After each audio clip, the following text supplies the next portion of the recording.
Fala galera, estamos aqui de volta aqui para o nosso Financast, nosso podcast, onde a gente fala sobre finanças pessoais, investimentos e empreendedorismo. Hoje eu estou com um convidado, olha, que tem uma experiência no mercado que dá inveja para muita gente. Daqui a pouco eu vou apresentar esse nosso convidado. Chegamos no nosso Financast número 8, estamos avançando. E hoje, gente, o tema é o seguinte, a gente vai falar sobre seguro de vida. A gente vai falar sobre seguros em geral, mas focamos aí principalmente no seguro de vida.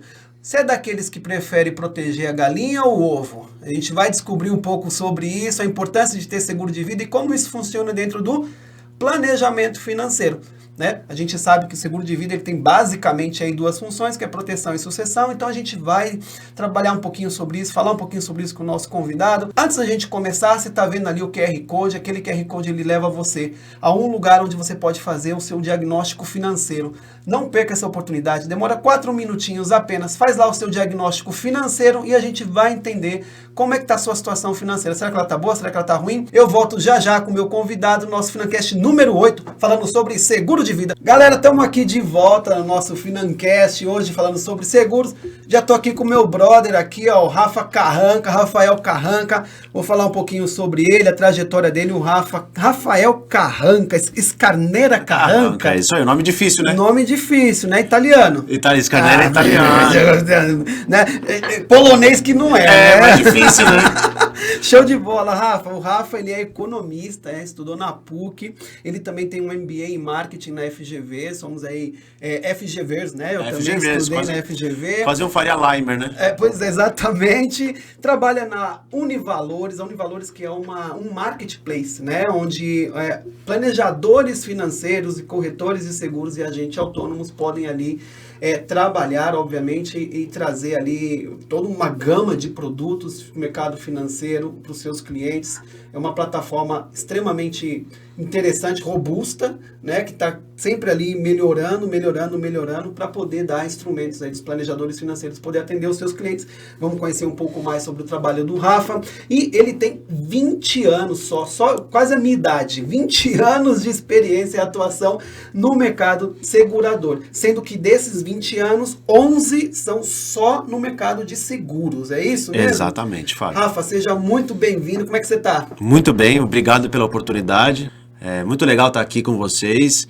Espero contribuir aí, né, nesse dia a dia de vocês. Acho que é muito enriquecedor estar com vocês e acho que vai ser um bate-papo bacana, gostoso. Show de bola. Muito trânsito, Zona Sul pra cá? Bastante, marginal, nunca ajuda, mas eu tô aqui. E a gente achando que com a pandemia, aquela coisa toda, vai diminuir o trânsito, mas não tem jeito. São Paulo não para. Não né? para, isso aí. Que não para. E São Paulo também, por ser a metrópole, a capital financeira do nosso país, acredito eu, você deve ter esse dado mais fresco do que eu, deve ser um dos maiores consumidores de produtos de seguro de vida no Brasil, com certeza, né? Região Sudeste, mas São Paulo, principalmente, que é o centro financeiro, deve ter ali uma grande parcela de responsabilidade no número de seguros, etc.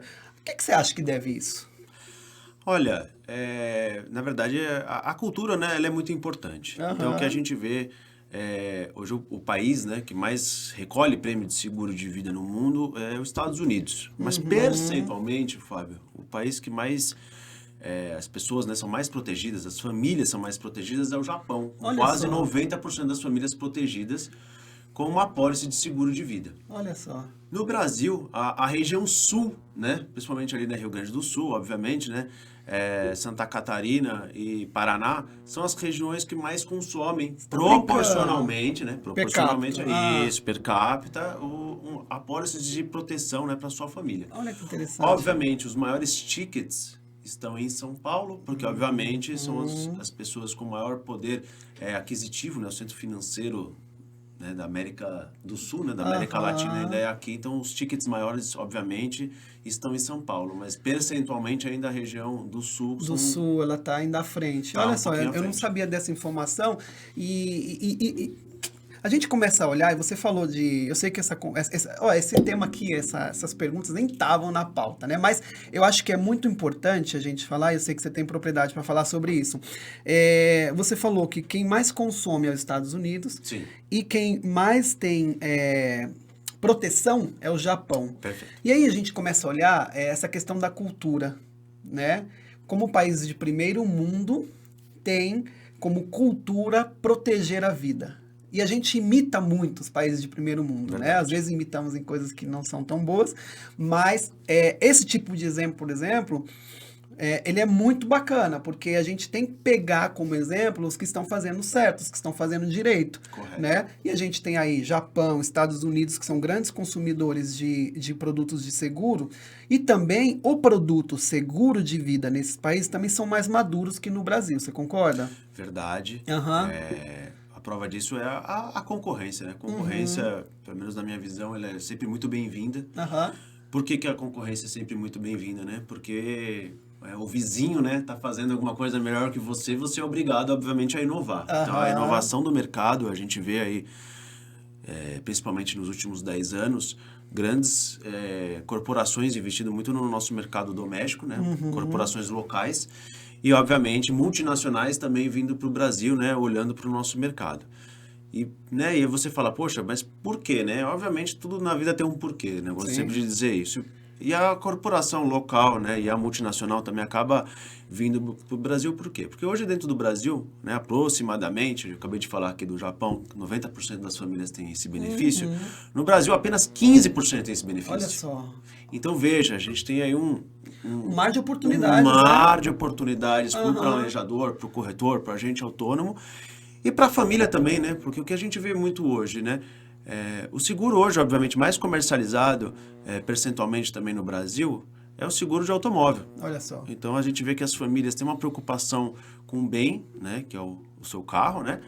Mas o seu maior patrimônio, que é a sua vida, as pessoas ainda não têm a contratação de um seguro. Você vê, foi até uma coisa que eu brinquei no começo, né, do nosso podcast, que eu falei assim, as pessoas se preocupam mais em proteger os ovos do que a galinha.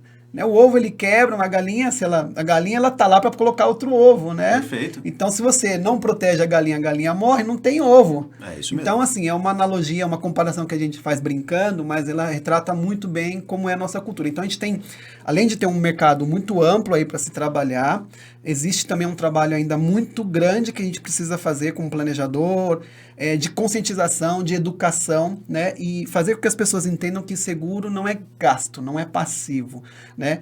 Ele é dentro da estrutura do planejamento financeiro, ele joga um papel extremamente importante, que é proteção e sucessão, né? É isso que a gente chama, né, do gerenciamento de risco. Aham. Né? Por que o gerenciamento de risco, né? Porque quando você tá fazendo na sua vida pessoal, né, obviamente, você tem seus sonhos, né? Então todo mundo tem um sonho. E muitas vezes esses sonhos, né, passam por algumas conquistas. E, obviamente, você vai lutar, né? Você tem que trabalhar, você tem capacidade produtiva para fazer. Mas dentro disso, né, podem acontecer alguns percalços. Né? Então, o que a gente costuma, né, sempre fazer uma analogia aqui, né? Quando você está aí, né, vendo um prédio ali, né, vamos colocar aqui em Nova York, com 100 andares, aquele prédio bonito, todo de vidro, né? Você fala, poxa, que prédio bonito. Mas ali embaixo, né, daquele prédio, tem a fundação. E o seguro de vida, o que é? Né? Nada mais é do que a base de tudo, né? É aquela fundação que vai proporcionar a você conquistar depois a liberdade financeira e, obviamente, conquistar os seus sonhos. Então, se alguma coisa acontecer no meio do caminho, você está protegido. E você vai proteger quem? A pessoa mais importante, que é você e, obviamente, os seus familiares. Né? O que eu costumo sempre dizer, né? Vamos pegar aqui o exemplo do Fábio, né? O Fábio, ele me citou que ele tem um filho, e a gente costuma sempre perguntar, Fábio, se você tivesse morrido ontem, quer dizer, você vai, a sua família fica. Exato. Então a gente tem que ter uma consciência, né, que é um ato de amor, né, a contratação de seguro de vida, além de proteção, né, a você e aos seus familiares, porque você quer, né, obviamente, que os seus familiares mantenham o padrão de vida. Né? Então, as pessoas têm que ter essa consciência, né? Poxa, eu quero que meu filho continue estudando, meu filho tenha uma perua escolar, acesso, né, a uma perua escolar, a minha esposa, né, tenha um plano de saúde, quer dizer, eles continuem vivendo. Então, na verdade, a gente faz toda essa proteção. E não só, né, a proteção em caso de morte. Hoje, principalmente aí advindo essas inovações dentro do nosso mercado, a gente tem as coberturas em vida, né? Então a gente tem, por exemplo, aí doença grave, uma participação muito exponencial dentro das contratações. A gente viu, né, acabou de ver aí que o Supremo Tribunal Federal acabou de negar qualquer liminar as coberturas que não estão, né, dentro do rol da ANS. Então, de repente, você faz uma contratação de uma cobertura de doença grave, né, e obviamente você quer fazer um tratamento alternativo e não adianta mais agora entrar com liminar. Ou ainda, né, vamos pegar um profissional liberal que ficou afastado das suas atividades laborais.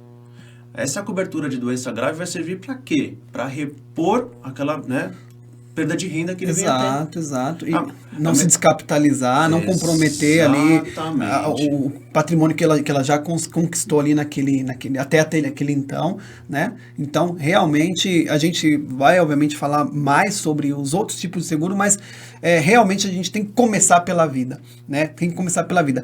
Mas já que a gente mudou aqui a ordem das pautas e tudo aqui, eu queria, antes da gente seguir, entender um pouquinho. Como é que você falou 11 anos, né? 20 anos já no mercado e 11 anos no mercado de seguros. Então, assim, é bastante tempo, muita experiência. Como é que você entrou? Você que estudou marketing, né? Economista, como é que você entrou nesse mercado de seguros? Por que você entrou nesse mercado de seguros? Na verdade, eu comecei como analista, né, de seguros, na parte comercial já. Então, eu atendia os corretores de seguro dentro de uma seguradora. E, obviamente, né, identificava sempre as oportunidades que os corretores tinham, né? Procurava, obviamente, sempre ajudar. E, mais ou menos, 1 ano e meio, eu fui promovido, né, a gerente comercial júnior, né, ou account júnior, né, Cada empresa tem seu nome, sua nomenclatura. Exatamente. E aí, obviamente, eu coloquei ali a pastinha, né, ainda debaixo do braço. Ainda não tínhamos ainda tanta tecnologia assim, não. Obviamente já existia celular, mas não existia WhatsApp, etc. Na época ainda era Nextel, né? Nossa, não sei que se época, hein? Não, eu não sou dessa época. Todo mundo tá acostumado, mas na época, né, colocava o Nextel debaixo do braço aqui e ia pra rua, né, visitar principalmente aí os corretores de seguro. E aí, obviamente, eu fui me desenvolvendo, né, era uma seguradora generalista, que já operava, obviamente, com vida. E aí sim, depois de 4 anos dessa experiência, eu fui para uma seguradora que daí só trabalhava única e exclusivamente com seguro de vida. Certo. Né? Que eu fui para Chubb, era uma multinacional também, presente em mais de 40 países, aí sim, né? Trabalhava única e exclusivamente com seguro de vida, né? Seguro de pessoas. E aí, obviamente, eu me encantei, me apaixonei, nunca mais saí desse mercado, né? Mercado segurador primeiro e, obviamente, secundariamente falando, o mercado de pessoas, né? Seguro de vida. Sim. E é interessante porque nós que somos planejadores, consultores financeiros, a gente tem que entender um pouquinho de tudo, né? Das 11 competências, né? Do planejador e tal. Então, tá incluída também essa parte de proteção. E aí, conforme você vai se inteirando, conhecendo, é realmente apaixonante, né? E você inserir tudo isso dentro de um contexto de planejamento para as pessoas traz um sentimento de satisfação muito grande para a gente, né? Mas falar um pouquinho assim sobre o mercado, né? O mercado de seguros hoje. A gente tem, assim, um sem fim de... Você pode fazer seguro praticamente de tudo hoje, né? Verdade. Celular, barco, lancha, moto, enfim, de tudo, né? Como é que tá hoje o mercado de seguro e o que as pessoas mais buscam? Você já deu um spoilerzinho aí, você falou do alto, né? Deve ser, assim, o disparado campeão, né? Mas que mais? Que mais que a gente tem aí? Olha, em relação a ticket, né? A gente tem um ticket muito alto, né? Obviamente, do seguro-saúde. Seguro-saúde. Que é o medicina. Então, realmente, ainda é uma contratação muito grande. E se você parar para pensar também, né, racionalmente, se todas as pessoas hoje, né, que não tivessem seguro-saúde, né, medicina, estivessem hoje utilizando, né, o Sistema Único de Saúde, né, o SUS. Você imagina, né? Se hoje o SUS já não é tão bom, né?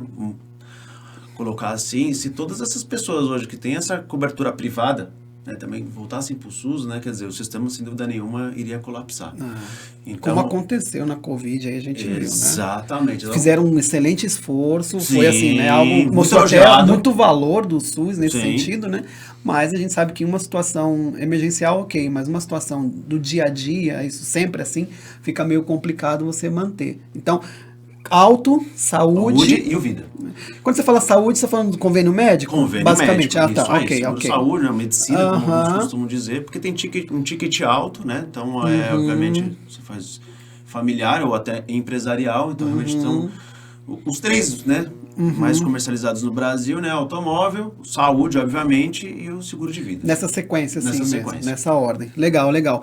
E beleza, a gente sabe que o seguro ele é importante, mas para o público em geral que está vendo a gente, que está assistindo a gente, que às vezes fica muito cismado com esse negócio de seguro, né?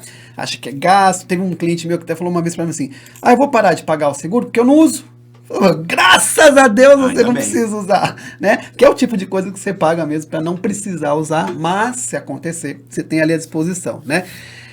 Qual que é a função exata de um seguro, né? Ou seja, quando a gente fala de você chegar para alguma pessoa e falar assim, você tem seguro? Não tenho, você precisa ter. A pessoa fala, para quê? Por quê?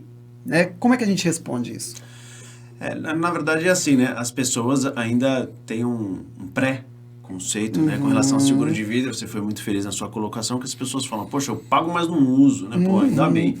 Certa vez eu tive um veículo, né? Um automóvel roubado, mas meu carro tava com 15 mil quilômetros, ele foi, né, furtado. Eu não queria que ele fosse furtado, né? Obviamente eu não queria usar o seguro, o carro tava novo, o único dono, perfeito, mas obviamente não gostaria jamais de usar.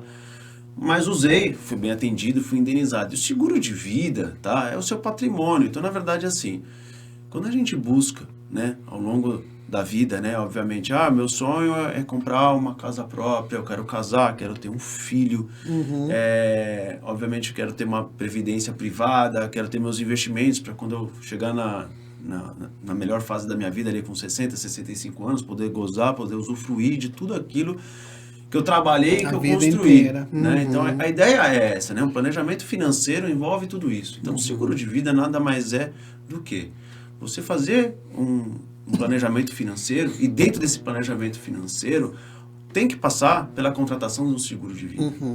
Por quê?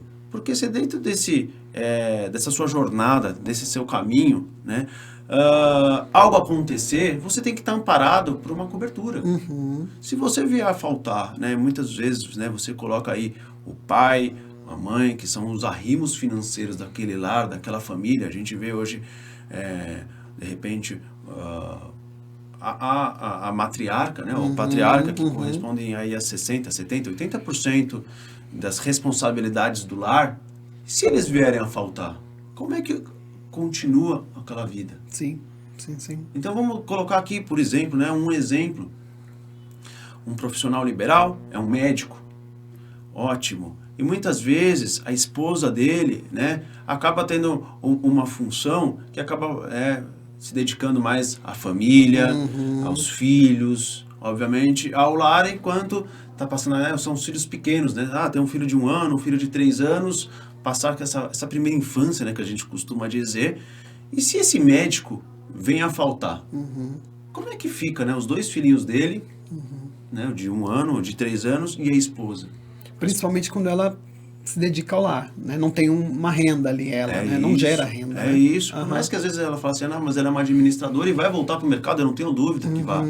Mas ela pegou aquele período, né, para se dedicar à família efetivamente. E aí eu te pergunto, como que o filho dele, né, de 1 ano, o filho de 3 anos, que vão ter ainda minimamente, né, 20 anos de educação privada, assim como eu dei o exemplo aqui do Sistema Único de Saúde, né, se todo mundo que está hoje na medicina privada, né, fosse para o SUS, como é que ficaria o SUS? E aí também coloca a mesma provocação aqui, né, se todo mundo que hoje estuda numa escola privada, né, fosse para uma escola pública, a gente sabe que também não daria hoje conta. já tem as salas de aulas aí superlotadas, imagina esse público todo. Então o que acontece? Ele quer que o filho dele, obviamente, continue, né, numa escola privada, né, os 2 filhos. Ele quer que os filhos tenham acesso a uma medicina privada, né, tem a van escolar, tem uniforme, tem uma série de obrigações enquanto ele está ali. Então, assim, a gente tem que passar, né, pegar esse profissional, muitas vezes, e mostrar isso para ele. Falar assim, a gente tem um risco aqui. E como é que a gente vai contribuir com você para que você tenha acesso a uma casa própria, a sua liberdade financeira, a tudo isso. A gente vai ter que passar, obviamente, pelo gerenciamento de risco, que é a fundação, que é a contratação de um seguro de vida. Vai proteger, obviamente, ele e a família dele. Assim como se o inverso fosse verdadeiro, né? Vamos colocar que a matriarca, ela é diretora financeira, né? Eu gosto sempre também de dar esse exemplo, porque às vezes as pessoas falam assim, né, Fábio? Eu já tenho seguro de vida da minha empresa. Sim. Ou aquele do banco que o gerente vende. Eita, aquele é bom, hein? Então ela fala assim, poxa, já sou diretora financeira aqui de uma corporação, né, CLT, e a empresa na qual eu trabalho já oferece um seguro de vida para mim. E essa diretora financeira, ela contribui, né, ela é responsável por 70% das despesas do lar. Veja, ela tem uma responsabilidade grande. E o que a gente costuma dizer, o seu seguro, ele equivale a quantas vezes o seu salário? Sim. 24 vezes o meu salário. Se você tem, né, ela tem um filho, né, ou uma filha aí de 8 anos de idade, ou seja, a filha dela então vai estudar 2 anos, né? Porque é 24 vezes o salário, então a filha dela vai estudar dos 8 aos 10 anos. Sim. E dos 10 aos 22 anos. Quer dizer... Como é que fica? Como é que fica? Ter um seguro é legal. Sem contar o risco dela ser mandada embora, qualquer coisa do tipo, perde a proteção. Eu ia falar isso. Então, assim, a gente tem que também olhar esses 15% da população brasileira, né? E ver também as contratações, né, que eles já têm, se são suficientes ou se são produtos bons. Você citou aí o produto, né, muitas vezes, produto bancarizado. Então, realmente, a gente sempre, né, você precisa procurar um corretor de seguros, você precisa procurar um planejador financeiro para, primeiro, né, ver se a sua apólice é aderente ao que você precisa. Se você... Via de regra não é. Não é. Via de regra não é. É isso mesmo. Por isso que eu falei, às vezes você fala assim, eu já tenho. Que legal. Quantas vezes? 24 vezes. E como você falou, a apólice, ela é sua? Não, a apólice é da empresa. Exato. Né? Uma apólice, enquanto você está lá, a apólice, obviamente, de certa forma, pertence a você, mas depois de 6 meses, 1 ano, 2 anos, ninguém sabe, a apólice já não pertence mais a você. E geralmente, essa apólice, né, ela cobre morte. Cobre morte. Algumas apólices, obviamente, cobrem a invalidez por acidente, mas é como você falou, né? São apólices não tão sofisticadas e a gente sempre tem que tomar cuidado, né? Não quero também me antecipar aqui a próxima pergunta, mas já me antecipando, e a questão da contratação, né? O que eu costumo dizer? É igual uma previdência privada. E aí, por que você fala assim, poxa, mas não entendi. Quanto antes você começar a poupar, né? No caso aqui a gente está dando um exemplo de uma ferramenta que é a previdência privada, então você fala, poxa, eu comecei a poupar, né? Ingressei numa previdência privada com 22 anos, Fábio. É óbvio que quando você tiver 65 anos, sua poupança é grande, porque você começou quanto antes? Começou cedo. E no seguro de vida é a mesma coisa. E as pessoas devem estar se perguntando, como assim? Seguro de vida tem uma situação, né, muito importante para você ingressar, que é a sua saúde. Né? Então, a gente muitas vezes se depara com pessoas que se deparam quando tem 65 anos, 67 anos, 70, 72 anos. Ou seja, vão começar a se preocupar com isso quando já passou o tempo. É isso. E aí fica mais caro o seguro. Ou você não consegue ingressar. Muitas vezes você não consegue ingressar. Às vezes você já tem um monte de coisa, já tem um monte de doente, já tem um monte de coisas assim que vai impedir, né? Porque a seguradora ela tem a premissa de aceitar ou não, né, o candidato ali, enfim, então ela vai fazer o estudo, vai pedir exame, isso aqui, aquilo, outro, e ela pode chegar e falar assim, não, eu não quero você. É isso mesmo. Né? Então, realmente aí a gente tem que entender essa questão do quanto antes melhor, né? Até mesmo dependendo da estratégia que você vai adotar o seguro. Então, assim, falando com relação a essa questão dos seguros e dos tipos de seguro, né? A gente tem aí vários deles, né? Quais são os principais seguros que nós temos hoje em dia e brevemente, assim, as diferenças entre eles? Vamos lá. O produto mais comercializado no Brasil, né, aquele, obviamente, o bancarizado. Né? Todo mundo já, obviamente, já deve ter Em algum momento da vida banco, já deve ter comprado algum seguro de banco, né? Para o gerente bater meta, aquela coisa toda. Então, no geral, é aquele produto, né, que tem um reenquadramento etário. E, obviamente, né, conforme você vai ficando mais velho, você vai tendo mais risco. E isso é chamado do famoso, né, reenquadramento etário. Ou seja, né, quando você tem 30 anos, você paga X, com 31 você vai pagar X mais 2, com 32 X mais 3 e assim sucessivamente. Quando você faz, obviamente, né, 60, 65 anos, esse seguro, ele torna-se, né, expulsatório, vamos colocar assim. Por quê? Porque ele fica muito caro. Sim. Para a seguradora não é interessante, vai. E a gente vê o gráfico da vida, né? Como é que é o gráfico da vida, né? Quando você tem 30, 40 anos, né? A sua renda está aqui. Só que quando você faz 60, naturalmente a sua renda vai caindo.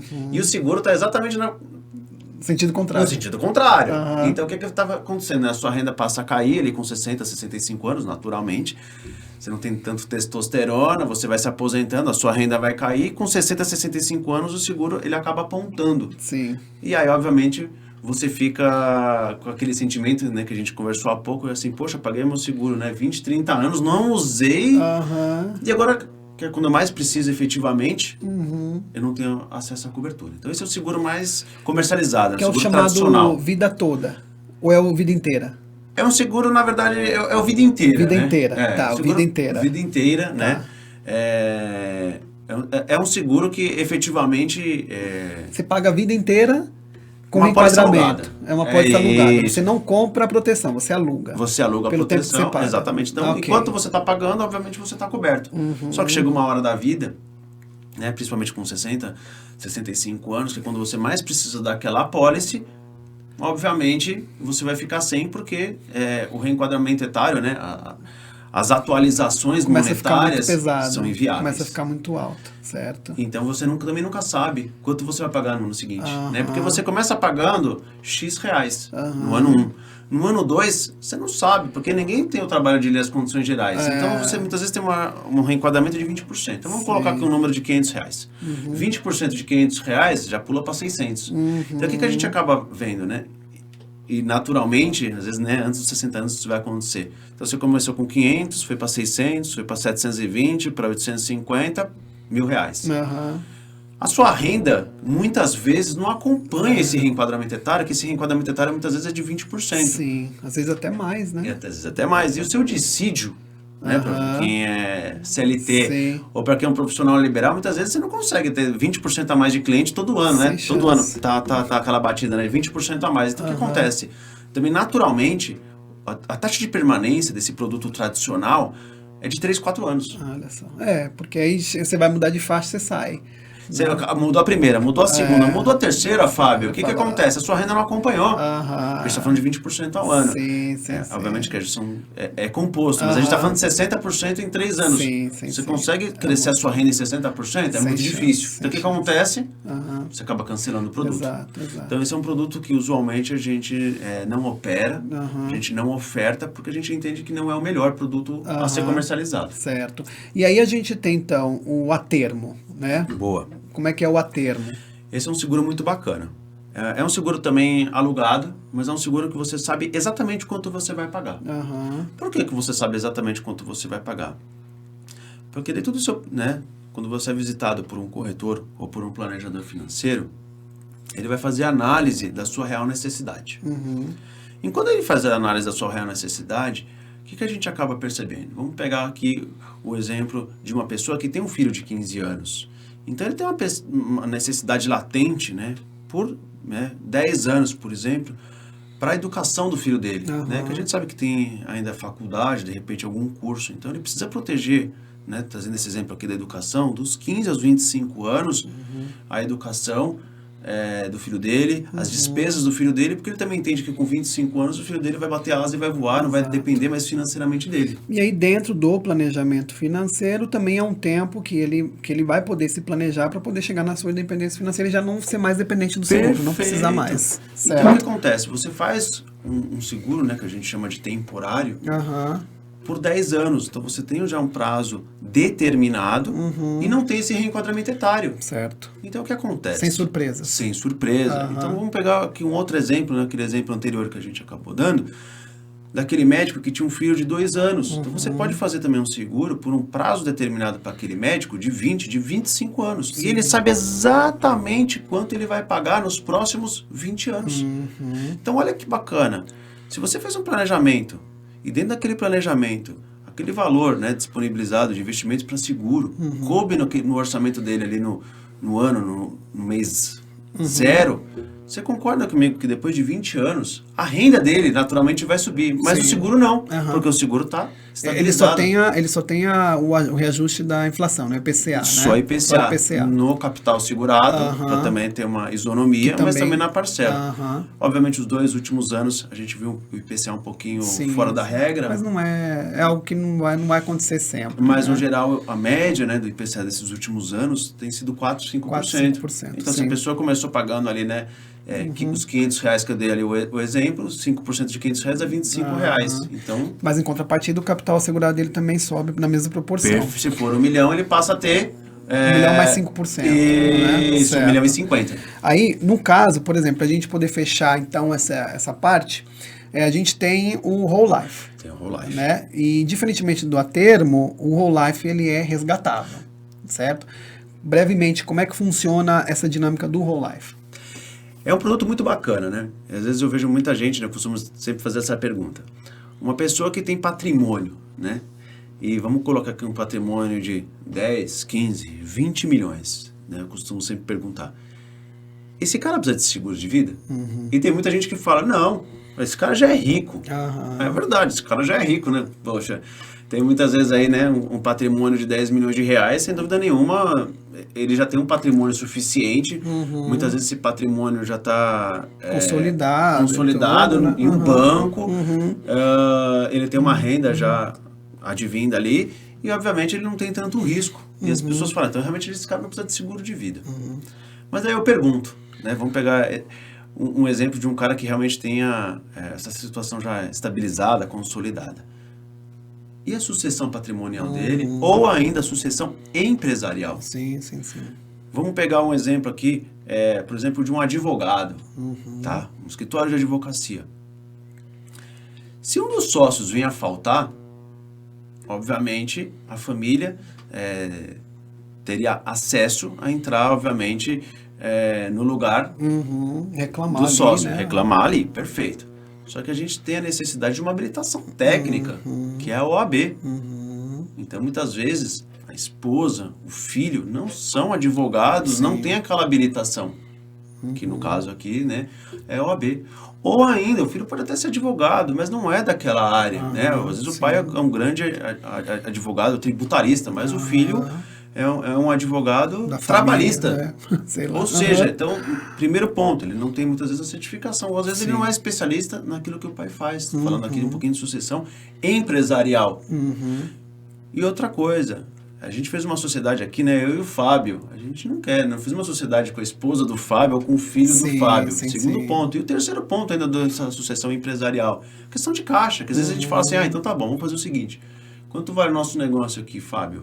Vale 5, vale 10. Então tá bom, eu tenho que ir lá e tem que indenizar a família. Porque o cara é sócio. Só que ninguém, obviamente, não é o core business da empresa ter dinheiro em caixa. Nosso core business é ser advogada, que é trabalhar os nossos clientes. Então você também não tem fluxo de caixa suficiente. Para fazer esse fundo, né? Esse fundo. Pagar. Então o que acontece? Você pode programar uma sucessão empresarial dentro de uma ferramenta que é a pólice de seguro. E você tem também, obviamente, ainda a sucessão patrimonial, porque a gente vê, né, muitas vezes... da pessoa física. Da pessoa física, porque a gente vê a questão de liquidez. Sim. Muitas vezes, a pessoa tem ali uma casa na praia, uma casa em São Paulo e 5 milhões num banco. Ótimo. No momento, obviamente, ali da morte, né, da falta, a comunicação, né, da Receita Federal estará com todos os órgãos. Então, todo aquele dinheiro, bens móveis e imóveis, estão congelados. Certo. Então, a família não tem acesso a curto prazo, né, nem a médio nem a longo prazo, obviamente, mas a nada. Por quê? Porque vai ter que recolher isso, o ITCMD. Hoje o ITCMD, por exemplo, no estado de São Paulo, 4% mais um de registro. Mas existe um projeto de lei Que já ainda tem os honorários advocatícios. E ainda tem os honorários advocatícios. E hoje a gente tem um projeto de lei que vai subir esse ITCMD, eu pessoalmente acredito que nos próximos 2 anos vai ser aprovado, passando de 4% para 8%. Olha só. Aí mais 6 de custos advocatícios, você vai de 12%, 13%. Exatamente. Então, se a gente for trabalhar aqui com um percentual de 12% do patrimônio, a gente acaba mostrando para aquela família que o seguro de vida vai servir para quê? Primeiro, para desembaraçar e pagar todas essas obrigações. Porque a gente tem 2 certezas na vida, né? Morrer e pagar os impostos. Não tem como fugir. Então, nós vamos pegar aquele percentual de 12% dentro de uma pólice de seguro de vida que vai te dar 100% de liquidez. Não paga imposto, tá? Não tem nenhum, né? Você não tem que recolher imposto de renda. Ele é inalienável, é empenhorável, Exatamente. né? Então você não tem que recolher nenhum imposto, aquele dinheiro efetivamente ali, aquele cheque, né? Que a gente costuma dizer, ele é líquido. Sim. E também não entra, obviamente, na questão de os beneficiários, né? Que já estão ali descritos, né? Ninguém depois pode fazer nenhuma reclamação futura. Então o que vai acontecer? Você vai pegar aquele cheque para quê? Para você ter acesso, efetivamente, né? Realizar o pagamento de impostos junto a um cartório, vai chegar naquela instituição financeira também, obviamente, vai pagar todos os impostos e o advogado para ter acesso ao montante, vamos colocar assim, né, líquido, que seja, obviamente, uma aplicação financeira, e aos bens, os imóveis, né? Efetivamente, que é a casa de São Paulo, a casa de praia, etc. Então, vai te dar o quê? Liquidez para realizar essa sucessão. E aí dá tranquilidade para as pessoas que ficam, né? Exatamente. Gente, olha só, esse papo tá maravilhoso. A gente tá terminando aqui o nosso programa de hoje. Eu vou ter que chamar você de novo aqui para a gente poder conversar mais e mais ainda sobre esse tema, que é muito importante. E tem muita coisa. Tem muita coisa para conversar, para se falar, né? Mas a gente vai fazer isso numa próxima oportunidade. E antes da gente terminar, eu costumo terminar a nossa resenha aqui, nosso bate-papo, com uma rima. Opa! Tá certo? É um resumo aqui do nosso bate-papo, da nossa conversa. Eu vou fazer essa rima aqui para você e você vai me dizer se você gostou ou não. Né? Como eu falo para os demais convidados, se você não gostou, semente, fala que gostou, né? Tá, e aí fica tudo certo, Opa, beleza? Vamos lá então, deixa eu ver aqui como é que vai sair isso aqui.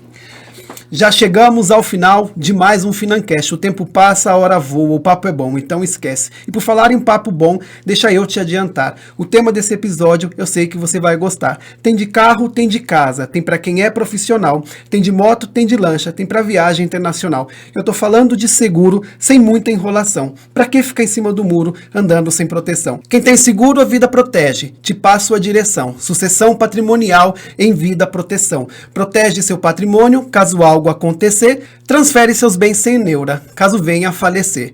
Eu não quero deixar você triste, então por aqui eu vou parar. Mas a vida sem seguro é um risco, então se proteja e não deixa pra lá. Ah, moleque! Fechamos mais um aqui, rapaz.